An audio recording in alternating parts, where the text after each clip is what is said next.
Bienvenido a mi podcast The Traveling Flaneur, donde hablo de la economía, política, historia y cultura de los lugares que he visitado. También te doy consejos de viaje, te digo qué sitios recomiendo visitar, qué cosas hacer y dónde comer. La vida de un flaneur es la vida de un observador, la de una persona que vaga sin rumbo, con los ojos siempre abiertos ante cualquier oportunidad. Es una persona que no tiene afán y prefiere el camino al destino. Creo que en este mundo tan apresurado en el que vivimos, hacen falta más flaneurs y espero que disfrutes este podcast desde la perspectiva de un flaneur viajero. Hola y bienvenido a Buenos Aires. Esta ciudad es conocida como la París de Sudamérica y es la capital argentina, pero también es una de las ciudades favoritas de muchos viajeros porque va a mezclar muchas cosas: arquitectura europea, pasión por el fútbol, tangos, cafés, arte y gastronomía deliciosa.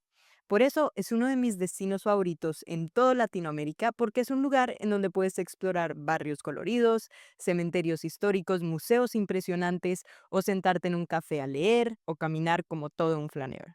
Otra cosa increíble de Buenos Aires también va a ser esta cultura tan distintiva que tiene, porque los porteños, que es como se le llama a las personas que viven en esta ciudad, tienen una personalidad muy particular.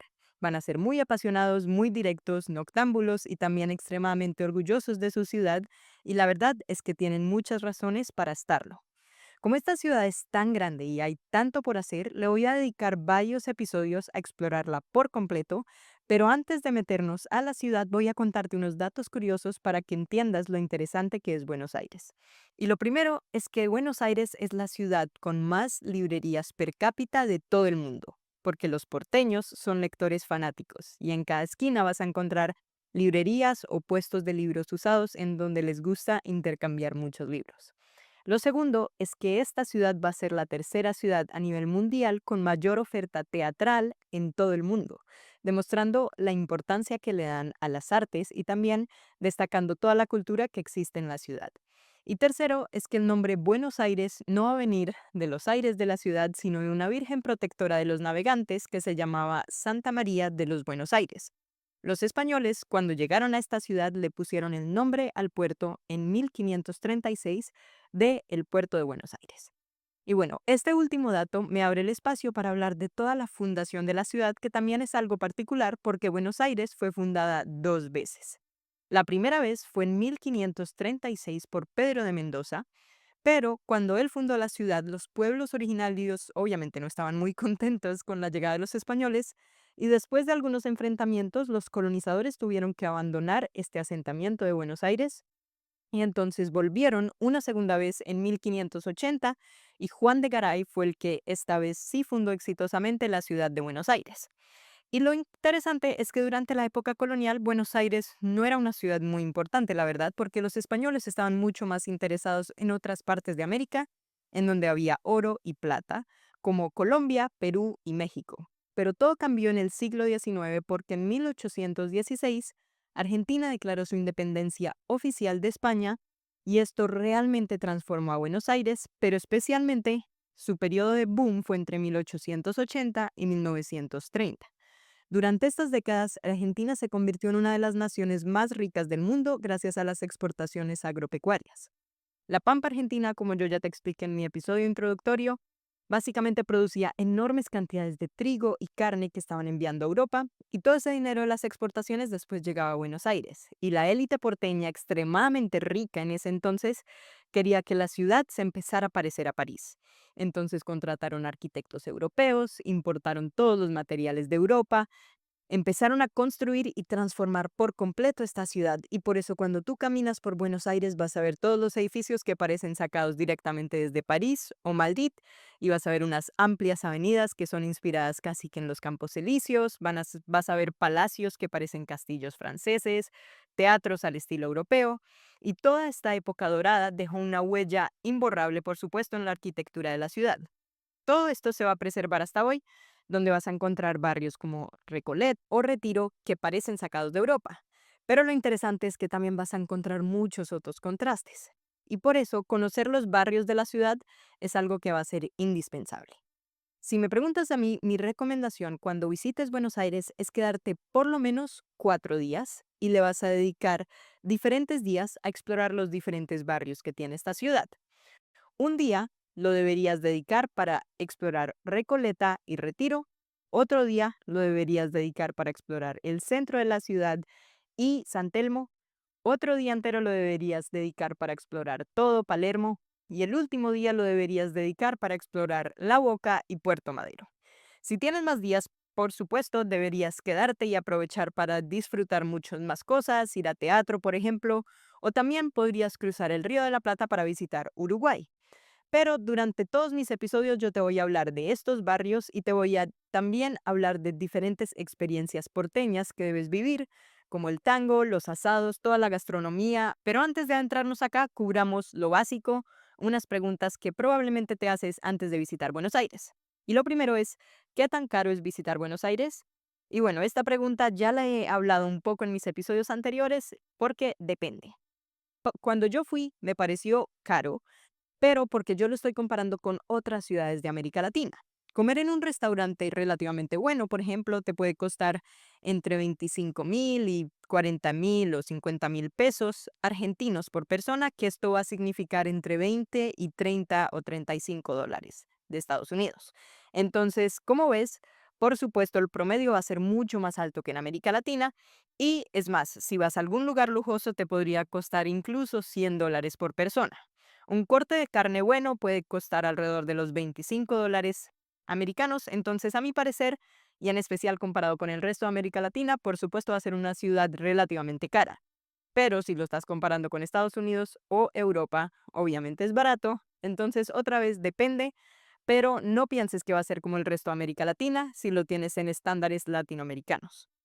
La segunda pregunta que muchos hacen es cómo moverse por la ciudad, porque como ves es una ciudad muy grande y lo bueno es que en Buenos Aires va a haber muchas opciones. Está el metro, que los locales lo van a llamar el subte, y aunque no llega a todas partes, va a ser muy barato y conveniente y también rápido. Y si no llega a todas las partes que estás buscando, vas a ver que hay una red de buses muy grandes que sí te van a conectar al resto de los lugares que existen en la ciudad.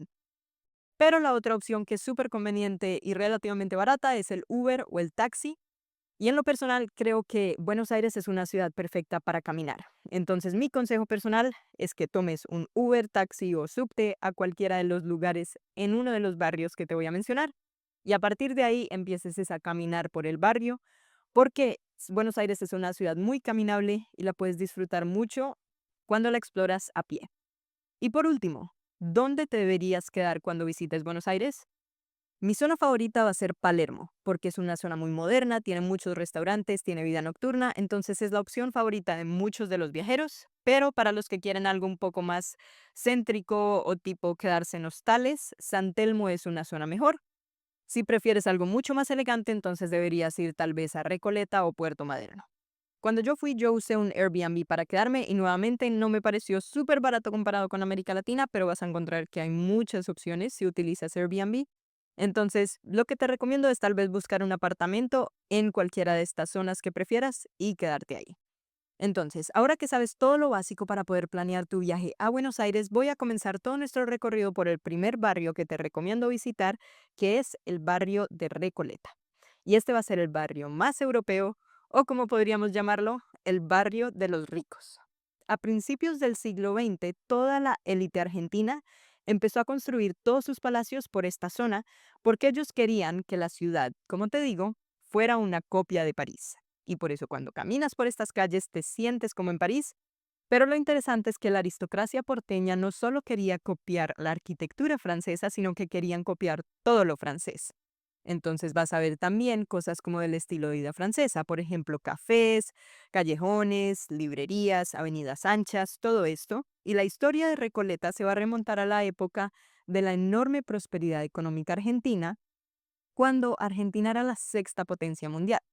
En este entonces, la élite riquísima de Buenos Aires decidió transformar la ciudad y empezaron a contratar arquitectos franceses, a importar materiales y incluso se dice que la aristocracia porteña empezó a hablar francés entre ellos porque cuanto más hablabas francés significaba que habías pasado más tiempo en París y por ende que tenías más dinero que los demás. Entonces se decía que la aristocracia porteña casi que era más francesa que los propios franceses. Pero antes de contarte sobre los lugares específicos que visitaremos en este barrio, te voy a explicar por qué este barrio se llama Recoleta. El nombre viene de una orden religiosa que se llamaba los Recoletos y ellos estaban establecidos aquí en el siglo XVIII. Construyeron un convento y una iglesia que todavía puedes visitar hoy, se llama la Basílica Nuestra Señora del Pilar. Y esta iglesia, que fue construida en 1732, es una de las iglesias más antiguas de Buenos Aires porque tiene un estilo además colonial precioso que contrasta con toda la arquitectura francesa que la rodea. Pero lo que pasa es que cuando la élite empezó a tener más dinero, decidieron que iban a quitar la importancia de la iglesia en esta ciudad y por eso quitaron a los Recoletos y en esta zona de los Recoletos la convirtieron en la Recoleta, que era la zona de la élite porteña a principios de 1900. De lejos, el lugar más famoso de este barrio y uno de los lugares más visitados de todos Buenos Aires va a ser el cementerio de la Recoleta. Y sé lo que estás pensando, ¿me vas a recomendar visitar un cementerio? Y sí, con mucha razón, porque este es uno de los cementerios más bonitos de todo el mundo. Se inauguró en 1822 como el primer cementerio público de la ciudad, pero como te digo, al principio era público y después se convirtió en un lugar de la élite porteña donde lo tomó y empezaron a construir un mausoleo enorme como inspiración del Père Lachaise en París, por supuesto. Lo increíble es que cuando visites este cementerio vas a ver que parece como una ciudad en miniatura. Tiene calles, plazas, avenidas y más de 4.600 bóvedas y mausoleos. Pero vas a ver que no son tumbas normales, son como verdaderas obras de arte. Vas a encontrar diferentes estilos como estilo neoclásico, Art Nouveau, Art Deco, Art Neogótico, todos construidos con mármol, bronce o los mejores materiales que podían importar en esta época desde Europa. Y bueno, además, ¿quién está enterrado aquí? Básicamente toda la élite argentina. 29 presidentes, un premio Nobel, escritores famosos como Adolfo Bioy Cáceres, generales como Juan Lavalle, familias aristocráticas con apellidos que siguen siendo importantes hoy en día. Entonces, este cementerio es uno de los lugares imperdibles que debes visitar en Buenos Aires. Y para que te den aún más ganas de visitarlo, te voy a dejar un fragmento de mi guía que te va a hablar de una de las tumbas más visitadas de todo el cementerio. Evita es el más famoso. Muere en 1952, muere de cáncer, su funeral dura 16 días. ¿Cómo se mantiene un cuerpo por 16 días? Eso es imposible. No es imposible si le van inyectando líquido constantemente a lo largo de todos esos días. Porque la imagen que se tenía de esa era que su cuerpo no se podía pudrir. Nunca. Contrataron a un anatomista para que le sacara todos los líquidos que tiene el cuerpo humano, se los reemplazara por un líquido particular, con la intención de que el cuerpo quedara como el cuerpo de Lenny. No sé si lo ubican. Digo Lenny porque es un ejemplo puntual, pero líderes mundiales en el mundo hay montones. Que se quede intacto, que los pudra. En 1952 muere. En 1955 se roban el cuerpo. En 1957 lo mandan a Italia. Es sepultada en el cementerio público de Milán con el nombre falso de María Masi de Masistas. Se lo robó porque había un golpe de Estado en Argentina, porque se había prohibido el peronismo y porque se quería borrar la historia de Eva. La mandan a Italia. En 1971 le devuelven el cuerpo de Eva a Perón. Entonces, ¿dónde estaba Perón? En España. Se lo mandan ahora en un auto de Italia a España. Llega el cuerpo de Evita a manos de Perón y Perón dice, el cuerpo que me devolvieron le hace falta una falange del dedo, una parte de la oreja, tiene golpes en la nariz, en la frente, tiene los pies sucios, un montón de cosas que me dice, ¿qué le pasó a este cuerpo? Lo reciben, lo restauran, lo tiene en España. ¿Cuándo vuelve ese cuerpo a la Argentina? Cuando en 1974 un grupo organizado decide venir al cementerio de la Recoleta a robarse el cuerpo del hombre que se había robado el cuerpo de esta. Tenemos este cuerpo para presionar al gobierno a traer a Eva. ¿Quién estaba en el gobierno? La tercera mujer de Perón. Eva fue la segunda. Yo no sé si esto lo sabían, pero Eva fue su segunda mujer. La tercera era la presidenta. Hasta que presionan a esta mujer para que traiga el cuerpo de la segunda mujer. La tercera trae a la segunda. Llega a Buenos Aires y la presidenta decide llevársela a la quinta donde vivía, que es la Quinta de Olivos. ¿Se acuerdan que hablamos de ella? Ya. En la Quinta de Olivos, esta presidenta tenía el cuerpo de Perón y el cuerpo de Evita. ya que vivieron ahí. Bueno, ella vivió ahí, pero dicen los tres. No sé si les parece esto una locura, como yo vivo en una casa, en la capilla está mi ex esposo y la ex esposa de mi ex esposo. Tuvo 2 años ahí hasta que en el 76, o el golpe de Estado en la Argentina del 76, hace que la familia le envuelvan el cuerpo y la familia la sepulta acá, en un lugar donde ya sepultada una enorme cantidad de la sociedad que odiaba a Evita. Entonces, bueno, como ves, la tumba de Evita es una que no te puedes perder, pero como esta va a haber muchas otras historias con curiosidades en este cementerio. Por ejemplo, también está la tumba de Liliana Crociati, que fue una joven que murió en su luna de miel con un accidente de una avalancha suiza, y su esposo construyó una réplica exacta de su habitación con un perro esculpido a sus pies porque aunque ella murió en Suiza, el perro murió 2 días detrás de ella por la tristeza de haberla perdido.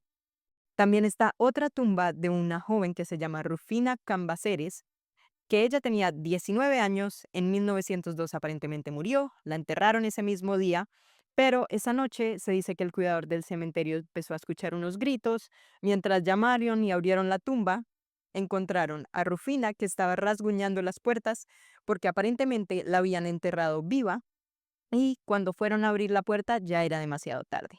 Entonces vas a encontrar en ese mausoleo una escultura de ella que está intentando de salir del ataúd empujando la puerta.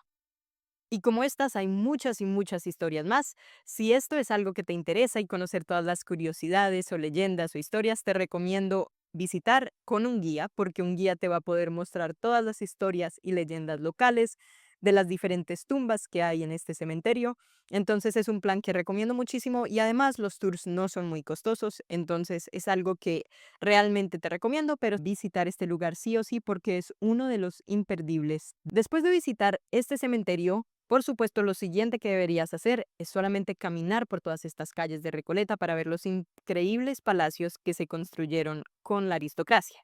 Y acá es donde la historia se va a poner muy interesante porque vas a entender qué tan ricos eran estos argentinos y qué tan obsesionados estaban con París. Y para esto, otra vez te voy a dejar un fragmento de mi tour para que entiendas el nivel de riqueza que tenía este barrio. Que es muy, muy interesante esto porque ellos estaban enamorados de París. O sea, querían copiarlo todo. Querían pirar hacia París. Y contrataban, por ejemplo, a institutrices francesas para que sus hijos aprendieran el francés. Pero no solo el francés, sino todas las costumbres francesas. Cómo comer, cómo sentarse a la mesa. Todo eso tenía que fuera traído rápidamente y absorbido por sus hijos y su familia.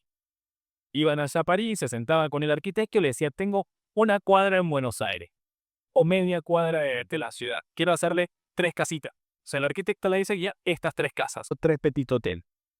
¿Por qué quería 3? Tenían 10 hijos, quería que 3 de los hijos mayores vivieran con ella. O sea, en Argentina, ¿qué era? Era un país con una élite enormemente rica, ¿sí? Entonces, con 300.000 hectáreas me voy a preocupar por crear una fábrica, por procesar el trigo, por hacer... Y eso es claro en lo que va a pasar en la Argentina. Bueno, ¿escuchaste eso? Entonces, la Mechi, que era Mercedes Castellán Chorena, tenía 330.000 hectáreas. Y para que te hagas una idea, eso es 13 veces el tamaño de toda la ciudad de Buenos Aires, una sola mujer, y ella no era la única. Había familias que tenían extensiones de tierras similares o incluso mayores, y se calcula que entre 150 y 500 familias se quedaron con la mitad del país después de todas las campañas de expansión territorial del siglo XIX. Y por supuesto, con esas riquezas fue que se mandaron a hacer todos estos palacios increíbles, como el Palacio de San Martín que acabas de escuchar, que era para que vivieran los 3 hijos de la Menchi. Entonces, imagínate este palacio tan gigante solo para una familia. Hoy este palacio va a funcionar como la sede protocolar del Ministerio de Relaciones Exteriores, en donde se reciben a los embajadores y extranjeros, y puedes visitarlo de dos formas. Hay un café muy bonito en su jardín que se llama el Croque Madame, en donde puedes tomarte un café rodeado de toda esta arquitectura increíble, o también puedes agendar un tour con el ministerio, pero estos tours no siempre están disponibles para el público. Entonces la opción más recomendada siempre es ir por el café. Y bueno, la siguiente parada recomendada en Recoleta va a ser la avenida Alvear, que es como visitar los Campos Elíseos de Buenos Aires. En una sola cuadra vas a ver 3 casas enormes con diferentes estilos arquitectónicos. Va a haber una francesa, otra neoclásica y otra que parece victoriana, y cada una de estas casas tenía 100 metros de fondo, o sea, ocupaban una cuadra entera por el tamaño tan grande de estas casas y también de la riqueza de sus dueños. Otro palacio impresionante va a ser el Palacio de la Paz, que fue construido por José C. Paz, que es el dueño del periódico de La Prensa. Y este palacio es aún más grande que el de la familia Anchorena, porque se dice que José Paz quería ser presidente de Argentina y él construyó este palacio porque creía que los presidentes debían vivir en una casa así para darle un poco más de grandeza al cargo. Aunque él nunca llegó a ser presidente porque murió antes, dejó este palacio increíble que aún se puede visitar. Y hoy el Palacio Paz funciona como el círculo militar. Puedes visitarlo también tomando ocasionalmente uno de los tours que ofrecen o simplemente ir a su café que está en el jardín. Y si no tienes tiempo de ninguna de estas opciones, también puedes mirar el video de Ricky Martin Frío Frío porque él grabó este video en el salón de baile de este palacio. Y bueno, aparte de estos palacios, del cementerio y de toda esta avenida gloriosa, hay otros lugares que vale la pena visitar cuando estés en toda esta zona de Recoleta y Retiro. El primero es el Museo Nacional de Bellas Artes, que es el museo de arte más importante de Argentina. También está el Centro Cultural de Recoleta, que está justo al lado del cementerio y siempre tiene algunas exposiciones interesantes, muchas veces de arte contemporáneo argentino, pero es gratis y vale la pena entrar aunque sea solamente para ver el edificio, que era el antiguo convento de los Recoletos, y los fines de semana también suele haber una feria de artesanos en la plaza de enfrente. Aparte de eso también está la Floralis genérica, que es una escultura gigante de una flor de metal que mide 23 metros de altura y es uno de los lugares instagramiables, por así decirlo, de Buenos Aires, porque está ubicada en la Plaza de las Naciones Unidas y es el lugar perfecto donde muchas personas se toman su foto de Buenos Aires. Y finalmente también está la Biblioteca Nacional. Si te gustan los libros y la arquitectura brutalista, tienes que visitar este edificio impresionante porque fue diseñado por el arquitecto argentino Clorindo Testa y tiene una forma muy particular en donde él levanta el edificio sobre unos enormes pilares que dejan un espacio libre abajo. La biblioteca tiene más de 2 millones de libros y está abierta al público. Y como dato curioso, este edificio está construido sobre el terreno donde estaba la antigua residencia presidencial donde murió Eva Perón. Entonces, como ves, un montón de cosas que explorar y este solamente es el primer día de todo el recorrido que te recomiendo. En mis próximos episodios seguiremos explorando esta hermosa ciudad para que puedas descubrir los otros barrios y otras costumbres porteñas que no te puedes perder cuando visites Buenos Aires. Si te gustó este episodio, por favor compártelo con un amigo con el que quieras visitar Buenos Aires y déjame un review porque esto me ayuda tremendamente y también me motiva a darte más consejos viajeros. Dime en los comentarios qué lugar te impresionó más o qué lugar quieres visitar y espero verte la próxima semana para seguir explorando Buenos Aires. ¡Buen viaje!